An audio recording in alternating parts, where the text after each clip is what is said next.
Hello friends, welcome again. Friends, आज इस video के अंदर हम लोग ऑप्शन की स्ट्रेटेजी के बारे में बात करने वाले हैं कि अगर आपको वीकली या मंथली प्रॉफिट्स अर्न करने हैं ऑप्शंस के अंदर तो आपके पास यहाँ पर कौन सी स्ट्रेटेजी अवेलेबल है। फ्रेंड्स, व्यू बेस्ड ट्रेडिंग के अंदर हम लोगों ने अभी तक यहाँ पर दो स्ट्रेटेजी के बारे में बात की थी। अगर आपको यहाँ पर लगता है कि एक मार्केट जो है वो रेंज बाउंड हो सकता है, यानी कि किसी एक रेंज के अंदर यहाँ पर मार्केट जो है वो फंस सकता है, तो उसके अंदर आपके पास यहाँ पर दो तरीके की स्ट्रेटेजी थी। एक हम लोगों ने जो बात की थी वो थी बटरफ्लाई, जो हम लोग यहाँ पर बात कर चुके हैं, और जो दूसरी स्ट्रेटेजी थी वो थी हमारी कॉन्डोर। सो दोनों को हम लोग यहाँ पर समझ चुके हैं। रेंज बाउंड मार्केट को ट्रेड करने के लिए हमारे पास टोटल यहाँ पर चार स्ट्रेटेजी है: बटरफ्लाई, कॉन्डोर, आयरन बटरफ्लाई और आयरन कॉन्डोर। सो आज इस वीडियो के अंदर हम लोग यहाँ पर आयरन कॉन्डोर को समझने वाले हैं। आयरन कॉन्डोर एक नॉन डायरेक्शनल ऑप्शन स्ट्रेटेजी है। जैसे कि हम लोगों ने बात की, एक रेंज के अंदर अगर आपको लगता है कि मार्केट यहाँ पर रहेगा, उसको अगर हम लोगों को ट्रेड करना है, one of my favourite strategy वो है आयरन कॉन्डोर। सो उसको किस तरीके से हम बना सकते हैं, क्या डिफरेंस होगा कॉन्डोर और आयरन कॉन्डोर के बीच में, उसको भी हम लोग यहाँ पर देखने वाले हैं। तो फ्रेंड्स, यहाँ पर सबसे पहले एक बेसिक डिफरेंस को हम लोग समझते हैं कि कॉन्डोर और आयरन कॉन्डोर के अंदर क्या डिफरेंस है। देखिए, जहाँ पर हम लोग कॉन्डोर स्ट्रेटेजी को प्ले कर रहे थे तो वहाँ पर हम लोग सिर्फ पुट को ले रहे थे या फिर हम लोग सिर्फ कॉल को लेकर स्ट्रेटेजी को बना रहे थे। आयरन कॉन्डोर की जब भी हम लोग बात करेंगे तो वहां पर कॉल और पुट दोनों को हम लोग लेंगे। जो आयरन वर्ड यहां पर आ रहा है, इसका मतलब ये है यहां पर कि हम लोग कॉल और पुट दोनों को स्ट्रेटेजी के अंदर शामिल कर रहे हैं। अगर हम लोग जब भी आयरन बटरफ्लाई की बात करेंगे तो वहां पर भी कॉल और पुट दोनों यहां पर होंगे स्ट्रेटेजी के अंदर। सो कॉन्डोर और आयरन कॉन्डोर के अंदर एक बेसिक डिफरेंस है। हम लोग कॉन्डोर को सिर्फ कॉल साइड में बना सकते हैं या फिर सिर्फ पुट साइड के अंदर बना सकते हैं, बट आयरन कॉन्डोर के अंदर हम लोग कॉल और पुट दोनों को लेंगे। दूसरा बेसिक डिफरेंस यहां पर यह है कॉन्डोर और आयरन कॉन्डोर के बीच में, कि जहां पर कॉन्डोर के अंदर आपको यहां पर प्रीमियम देना पड़ रही थी, वहीं आयरन कॉन्डोर स्ट्रेटेजी को जब आप यहां पर फॉर्म करते हैं तो आप यहां पर प्रीमियम को रिसीव करते हैं। अभी हम लोग समझने वाले हैं कि उसके अंदर हम लोग क्या करते हैं कि हम लोगों को यहां पर प्रीमियम रिसीव होता है। तो फ्रेंड्स, यहां पर ये चार स्ट्राइक हम लोगों ने लिखा हुआ है: 11,400, 11,500, 11,600 और 11,700।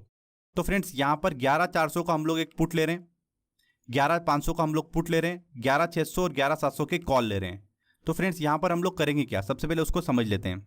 यहां पर जो प्रीमियम लिखी हुई है ये यस्टरडे यानी कि 24 सितंबर की क्लोजिंग प्राइस का लिखा हुआ है, हम लोगों ने डेटा है। सो यहां पर 11,400 का जो प्रीमियम चल रहा था वो यहां पर 12 रुपये है। वहीं 11,500 का जो प्रीमियम है वो 24 रुपीज़ है। ये पुट का प्रीमियम आपको देखने को मिल रहा है, और यहां पर ये कॉल का प्रीमियम देखने को मिल रहा है 74 एंड 34, राइट। और हमारा यहां पर ये एक्सपेक्टेशन निकल कर आ रहा है कि जो मार्केट एक्सपायरी देगा वो इस रेंज के अंदर देगा, 11,500 से 11,600। ये एक हम लोगों ने सिर्फ एग्जांपल के लिए यहां पर लिया है। हो सकता है कि आपका व्यू यहां पर डिफरेंट हो और आपको लग रहा है कि मार्केट 11,400 से 11,500 के बीच में एक्सपायरी दे, बट इसको समझने के लिए अभी हम लोगों ने एक एग्जांपल को यहां पर लिया है। तो आपको यहां पर देखने को मिल रहा है कि जो हमारा 11,400 है ये एक ओटीएम ऑप्शन है, हमारा आउट द मनी ऑप्शन है। वहीं हमारा जो 11,700 का है ये भी हमारा एक ओटीएम ऑप्शन है कॉल साइड में, राइट। तो यहां पर हम लोग क्या कर रहे हैं, हम लोग यहां पर एटीएम या फिर ITM, at the money options को या फिर इन द मनी ऑप्शंस को यहां पर सेल करके चल रहे हैं। करना आपको यह है सिंपल कि यहां पर आपने 11,500 का एक पुट सेल कर दिया जिसकी प्रीमियम चल रही थी 24 रुपीज, तो आपने ये प्रीमियम यहां पर रिसीव कर लिया। वहीं आपने 11,600 का एक कॉल यहां पर सेल कर दिया जिसका प्रीमियम चल रहा था 74 रुपीज, तो आपने यहां पर टोटल अमाउंट जो रिसीव किया वो यहां पर 98 कर लिया, राइट। वहीं पर आपने यहां पर 11,400 का एक पुट यहां पर बाई कर लिया नीचे की साइड में। वहीं आपने ऊपर में 11,700 का एक कॉल बाई कर लिया, जिसके कारण आपने यहां पर अनलिमिटेड लॉसेस को रोक लिया है। तो उसकी वजह से जो आपको यहां पर प्रीमियम पे करना पड़ा 12 प्लस 34 यानी कि 46 रुपीज का आपको प्रीमियम पे करना पड़ा। उसके कारण आपको यहां पर जो नेट क्रेडिट रिसीव हो गया वो यहां पर 52 रुपीज का क्रेडिट मिल गया, यानी कि 52 रुपीज का आपने यहां पर प्रीमियम को रिसीव कर लिया है। सो अगर मार्केट इन बिटवीन दिस 11,500 से लेकर 11,600 के बीच में यहां पर एक्सपायरी देता है तो आपको यहां पर जो 52 रुपीज रिसीव किए हुए आपने, ये आपका यहां पर मैक्सिमम प्रॉफिट हो जाता है, राइट। जो डेटा अभी हम लोग यहां पर देख रहे हैं इस स्ट्रेटेजी के अंदर, क्योंकि यहां पर जो एक्सपायरी है वो यहां पर थर्सडे को होने वाली है यानी कि 26 सितंबर को होने वाली है, सो उसकी वजह से इसका जो प्रीमियम है वो हम लोग को ज़्यादा देखने को मिल रहा है। जब हम लोग यहाँ पर वीकली एक्सपायरी की बात करते हैं और स्टार्टिंग ऑफ द वीक में अगर हम लोग स्ट्रेटेजी को बनाते हैं तो वहाँ पर कई बार आपको ये स्ट्रेटेजी का जो नेट क्रेडिट है वो यहाँ पर 15 रुपये, 20 रुपये, 25 रुपये या 30 रुपये के आसपास रिसीव होगा। सो यहाँ पर आपको एक लिमिटेड प्रॉफिट मिल रहा है और एक लिमिटेड लॉस मिल रहा है। तो यहाँ पर आप देख सकते हैं डिफरेंट डिफरेंट स्ट्राइक के ऊपर हम लोगों ने एक्सपायरी के ऊपर सिनेरियो निकाला हुआ है कि अगर मार्केट यहाँ पर अलग अलग स्ट्राइक प्राइस के ऊपर एक्सपायरी देता है तो यहाँ पर हमारा क्या प्रॉफिट एंड लॉस होगा, वो नेट पीएनएल हम लोगों ने यहाँ पर निकाला हुआ है। तो उसको निकालने के लिए हम लोगों ने जैसा कॉन्डोर के अंदर किया था, ये आप यहाँ पर खुद से बना सकते हैं। डायरेक्टली आप यहाँ पर देख सकते हैं कि हम लोगों ने जो चार्ट बनाया हुआ है इसके अंदर आपको देखने को मिल रहा है। फिर भी अभी हम लोग इसको एक बार यहाँ पर समझने की कोशिश कर लेते हैं। देखिए आपने यहाँ पर 11,400 का पुट को यहाँ पर बाई किया है, तो मार्केट जितना नीचे जाएगा उतना आपको यहाँ पर अनलिमिटेड प्रॉफिट्स होगा, और मार्केट अगर ऊपर जाता जाएगा तो आपको यहाँ पर एक लिमिटेड लॉस होने वाला है जो आपने प्रीमियम यहाँ पर पे किया है। राइट, ये पुट के कैरेक्टरिस्टिक्स से हम लोगों को समझ में आता है। अगर आप यहाँ पर पुट को सेल कर रहे हैं इसका मतलब आप यहाँ पर तेजी कर रहे हैं, बट यहाँ पर आपको जो प्रीमियम मिला है 24 रुपीज़ का, अगर आप यहाँ पर 11,500 का कॉल सेल कर रहे हैं तो जो आपको यहाँ पर प्रीमियम मिला है वही आपका यहाँ पर मैक्सिमम प्रॉफिट होता है जब भी आप यहाँ पर ऑप्शंस को सेल करके चलते हैं। तो इस केस के अंदर यहाँ पर आपका जो मैक्सिमम प्रॉफिट होने वाला है वो 24 होने वाला है, जबकि आपको यहाँ पर नीचे की तरफ में मार्केट अगर जाएगा तो आपको अनलिमिटेड लॉसेस होने वाले हैं, क्योंकि आप यहाँ पर पुट को सेल करके चल रहे हैं। अगर आप पुट को बाय करके चलते हो तो यहाँ पर आपको अनलिमिटेड प्रॉफिट्स होते हैं। राइट, अब यहाँ पर आप एक फिगर देखिए कि अगर मार्केट यहाँ पर एक्सपायरी के दिन 11,300 आता है और आपने यहाँ पर पुट को बाई किया हुआ है, तो आपने यहाँ पर 11,400 का पुट खरीदा हुआ था 12 रुपये में। सो आपने यहाँ पर 100 रुपये अर्न किए, शुरुआत में आपने यहाँ पर 12 रुपये पे किए हुए थे, इसीलिए यहाँ पर जो फिगर आया वो आया यहाँ पर 88 रुपीज़, यानी कि आपको जो मैक्सिमम प्रॉफिट होगा यहाँ पर 88 रुपीज़ का होगा। इस तरीके से हम लोगों ने इसको यहाँ पर निकाला हुआ है। सो वहीं अगर आप देखें तो हम लोगों ने यहाँ पर जो कॉल सेल किया हुआ है 11,600 का, वो 74 की प्रीमियम पे किया हुआ है, यानी कि हम लोगों ने 74 प्रीमियम रिसीव की हुई है। और जब भी हम लोग यहाँ पर कॉल को सेल कर रहे हैं इसका मतलब हम लोग यहाँ पर मंदी कर रहे हैं। कॉल को बाय करना तेजी करना होगा, कॉल को सेल करना मंदी करना होगा। तो यहाँ पर नीचे की तरफ में अगर मार्केट जाता जाएगा तो मुझे यहाँ पर जो मैक्सिमम प्रॉफिट होगा वो होगा जो मेरे यहाँ पर प्रीमियम रिसीव किया है, यानी कि 74 रुपीज़। ऊपर की तरफ में मुझे यहाँ पर अनलिमिटेड लॉसेस देखने को मिलेंगे। वहीं अगर मैं कॉल को बाय करूंगा तो ऊपर की तरफ में मुझे यहाँ पर अनलिमिटेड प्रॉफिट देखने को मिलेंगे। नीचे की तरफ में मेरा जो यहाँ पर मैक्सिमम लॉस होगा वो होगा जो मैंने यहाँ पर प्रीमियम दिया हुआ है।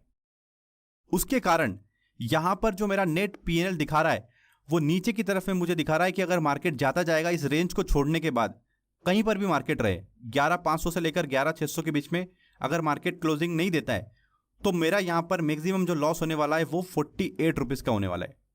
राइट, और इसके बीच में अगर एक्सपायरी देता है तो मैंने ऑलरेडी यहाँ पर 52 रुपीज़ रिसीव कर लिए। तो ये कैलकुलेशन ऐसा नहीं है कि आपने यहाँ पर 52 रुपीज़ रिसीव कर लिए और आप लॉस आपको यहाँ पर 48 रुपीज़ का हो रहा है तो 4 रुपये आप प्रॉफिट के अंदर है, नहीं। तो अगर यहाँ पर मार्केट 11,200 पे एक्सपायरी देता है और आपने यहाँ पर आयरन कॉन्डोर को बनाया हुआ है तो यहाँ पर आपका 52 रुपीज़ तो जाएगा ही, साथ में आपका यहाँ पर 48 रुपीज़ और लॉस हो जाएगा। राइट, तो इस तरीके से आपको देखने को मिलेगा। तो फ्रेंड्स यहाँ पर आपको पे ऑफ देखने को मिलेगा कि आपको एक फ्लैट सरफेस मिल रहा है ऊपर की तरफ में जिस पे आप प्रीमियम रिसीव कर चुके हो। अगर मार्केट इन दोनों के बीच में यहाँ पर क्लोजिंग देता है तो आपने जो प्रीमियम रिसीव कर लिए वो आपका यहाँ पर प्रॉफिट हो जाएगा, और इस रेंज के बाहर अगर मार्केट जा रहा है तो आपको यहाँ पर एक लिमिटेड लॉस होने की संभावना है। राइट, तो ये पे ऑफ हम लोगों ने यहाँ पर देख लिया है। सो फ्रेंड्स यहाँ पर आपको एक चीज़ देखने को मिल रही है कि अगर मार्केट 11,500 से 11,600 के बीच में एक्सपायरी देता है तो मुझे यहाँ पर जो नेट क्रेडिट रिसीव हुआ है वो 52 रुपीज़ का हो गया है।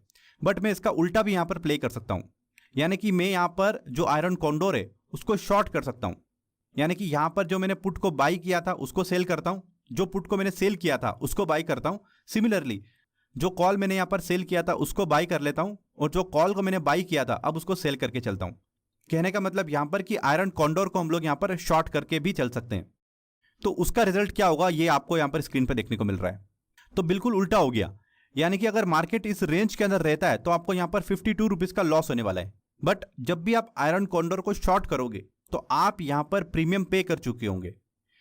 इस रेंज के अलावा मार्केट कहीं पर भी जाए आपको यहाँ पर प्रॉफिट होने वाला है। सो कई सारे लोग ये बात पे सेटिस्फाई करेंगे कि हम लोगों को तो ये इतनी बड़ी रेंज अच्छी लग रही है कि ऊपर जाए नीचे जाए बट इस रेंज के अंदर ना रहे मार्केट, तो मैं ऐसी स्ट्रेटेजी को यहाँ पर बना लूँ। तो अलग अलग मार्केट की कंडीशंस होगी। जब आपको एक्सट्रीम फॉल देखने को मिला है या फिर एक्सट्रीम आपको यहाँ पर तेजी देखने को मिली है, उसके बाद आप यहाँ पर आयरन कॉन्डोर को शॉर्ट कर सकते हैं। या फिर हम लोगों ने जो स्ट्रेटेजी को अभी तक डिस्कस नहीं किया है आयरन बटरफ्लाई, उसको भी आप यहाँ पर शॉर्ट करके चल सकते हो। आई होप कि ये क्लियर हो रहा होगा आपको कि आयरन कॉन्डोर को शॉर्ट करने का मतलब क्या हो गया। आयरन कॉन्डोर को शॉर्ट करने का सिंपल मतलब हो गया कि हम लोगों ने यहाँ पर एक बियर पुट स्प्रेड बनाया और एक बुल कॉल स्प्रेड बनाया। बियर पुट स्प्रेड, जहां पर हम लोग क्या करते हैं, हायर स्ट्राइक के पुट को बाय करते हैं और लोअर स्ट्राइक के पुट को सेल करते हैं। और बुल कॉल स्प्रेड के अंदर हम लोग क्या कर रहे हैं, हायर स्ट्राइक के कॉल को हम लोग यहां पर सेल करते हैं और लोअर स्ट्राइक के कॉल को हम लोग यहां पर बाय करके चलते हैं। सो आयरन कॉन्डोर को अगर हम लोग यहां पर शॉर्ट करके चल रहे हैं तो हम लोग यहां पर प्रीमियम पे कर रहे हैं और इस रेंज में अब मार्केट यहां पर क्लोज नहीं होना चाहिए। सो दोनों तरीके से आप यहां पर इसको ट्रेड कर सकते हैं। बट यहां पर अगर आपको वीकली या मंथली प्रॉफिट्स अर्न करना है तो यहां पर मैक्सिमम प्रोबेबिलिटी ये होती है कि जब मार्केट के अंदर वॉलेटिलिटी कम है तो उस समय आप यहां पर आसानी से आयरन कॉन्डोर को लॉन्ग करके चले, यानी कि आयरन कॉन्डोर को आप यहां पर फॉर्म करें और आप यहां पर प्रीमियम्स को रिसीव कर सकते हैं। मैक्सिमम प्रोबेबिलिटी होती है कि यहां पर जो मार्केट है वो एक्सपायरी देता है इन बिटवीन दिस। बट आपको यह देखना जरूरी है कि मार्केट के अंदर वॉलेटिलिटी कितनी है। अगर मार्केट के अंदर मूवमेंट बहुत ज्यादा है तो फिर ये रेंज बाउंड स्ट्रेटेजी वहां पर काम नहीं करती है, राइट। जैसा कि हम लोग यहां पर बात कर चुके हैं पिछले वीडियोस के अंदर भी कि एक स्ट्रेटेजी को अगर हम लोग को देखना है तो हम लोग को उसको 52 वीक्स तक कंटिन्यूसली यहां पर बनाना होगा। तो ऐसे में हम लोगों को उसके प्रॉफिट एंड लॉस समझ में आ जाएंगे। सो फ्रेंड्स, आई होप कि ये स्ट्रेटेजी आपको यहाँ पर क्लियर हुई होगी और क्या डिफरेंस है आयरन कॉन्डोर और कॉन्डोर के अंदर, वो भी हम लोगों ने यहाँ पर आज देखा है। सो फ्रेंड्स, आज के लिए अभी के लिए इस वीडियो के अंदर फिलहाल इतना ही। इस सीरीज के अगले वीडियो को देखने के लिए जरूर से सब्सक्राइब करें हमारे यूट्यूब चैनल को। फ्रेंड्स, मिलते हैं अगले वीडियो के अंदर, जब तक के लिए गुड बाय।